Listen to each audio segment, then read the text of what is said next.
Assalamualaikum warahmatullahi wabarakatuh. Kami mahasiswa dari Universitas Ma'arif Lampung, Fakultas Tarbiyah dan Ilmu Keguruan, Prodi Tadris Matematika kelas 1A kelompok 4, dosen pengampu Bapak Ikhwan Aziz MPDI. Eksistensi pendidikan Islam di Indonesia. Sebelum kita membahas tentang eksistensi pendidikan Islam di Indonesia, kita harus tahu dulu apa sih yang dimaksud dengan eksistensi. A. Pengertian eksistensi. Eksistensi adalah keadaan menjadi nyata, ada, atau berpartisipasi dalam realitas. Eksistensi berasal dari bahasa Latin yaitu exister, yang berarti muncul, ada, timbul, atau memilih keberadaan yang aktual. Dalam Kamus Besar Bahasa Indonesia atau KBBI, eksistensi memiliki arti yaitu keberadaan. Eksistensi diri adalah kesadaran manusia atas kehidupannya di dunia, sehingga dapat hidup secara autentik. Eksistensi seringkali dikaitkan dengan pertanyaan-pertanyaan mendalam tentang tujuan hidup dan hakikat keberadaan manusia. B. Eksistensi pendidikan Islam di Indonesia. Eksistensi pendidikan Islam di Indonesia dapat dilihat dari berbagai hal, di antaranya yaitu sejarah masuknya Islam ke Indonesia. Sejarah masuknya Islam ke Indonesia ditandai dengan munculnya kerajaan-kerajaan Islam awal, seperti Kesultanan Perlak. Berikut adalah sejarah munculnya pendidikan Islam di Indonesia. Pada awal pendidikan Islam di Indonesia, sebelum adanya pengaruh kolonial Belanda, pendidikan Islam di Indonesia dilakukan secara non-formal. Pendidikan ini dilakukan secara informal di berbagai tempat seperti masjid, surau, atau bahkan rumah-rumah para ulama. Kegiatan belajar pada pendidikan ini tidak terikat oleh struktur formal yang ketat, namun lebih kepada komunitas dan berbasis interaksi langsung antara guru dan murid. Kiai berperan penting sebagai guru dalam pendidikan Islam. Kiai tidak hanya mengajarkan tentang agama seperti Al-Quran, hadis, fikih, dan akidah, tetapi juga Kiai sebagai teladan dalam perilaku dan akhlak. Kiai adalah sebagai pusat pembelajaran, di mana para santri datang untuk belajar dan memperdalam ilmu agama. Melalui bimbingan mereka diharapkan para santri dapat memahami dan mengamalkan ajaran agama dalam kehidupan sehari-hari. Kurikulum pendidikan pada masa ini sangat fleksibel dan disesuaikan dengan kebutuhan masyarakat setempat. Selain fokus pada ilmu agama, pendidikan juga mencakup keterampilan hidup yang praktis, seperti bercocok tanam, berdagang, dan keterampilan lainnya yang relevan dengan kehidupan sehari-hari. Hal ini menunjukkan bahwa pendidikan tidak hanya bertujuan untuk menambah pengetahuan agama, tetapi juga untuk mempersiapkan santri agar mampu berkontribusi dalam masyarakat.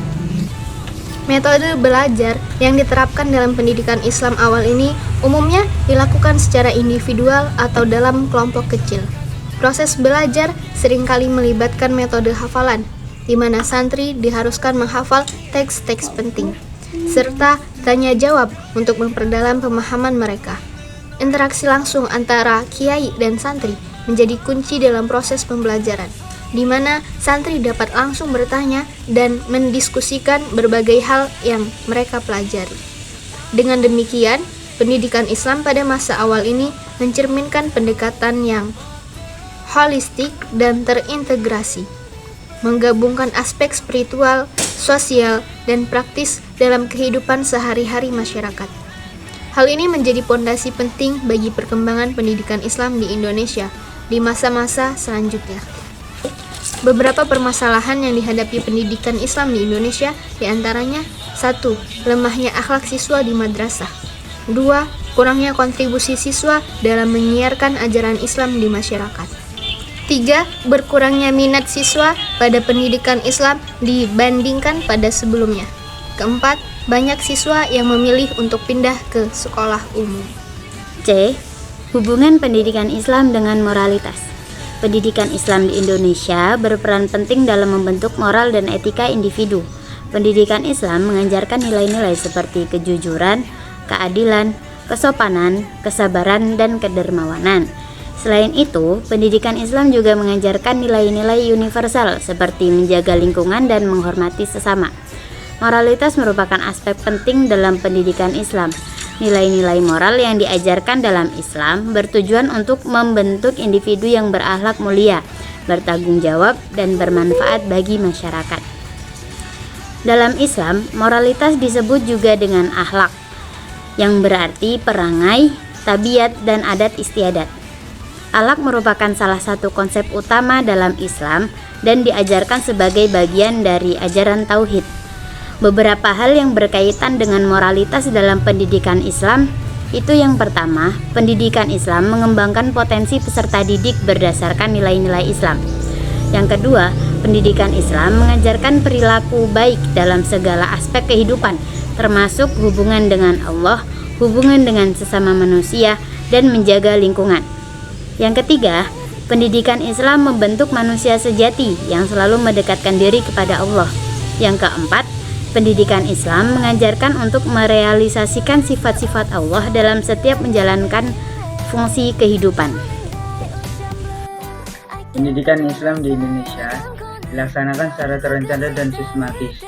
Beberapa contoh pendidikan Islam di Indonesia antara lain: 1. Sekolah umum yang memuat pelajaran PAI. 2. Madrasah yang menjadikan landasan pokok dalam pembelajarannya. 3. Pesantren yang mengajarkan dengan berlandasan kepada kitab umat Islam. D. Nilai-nilai moral dalam pendidikan Islam.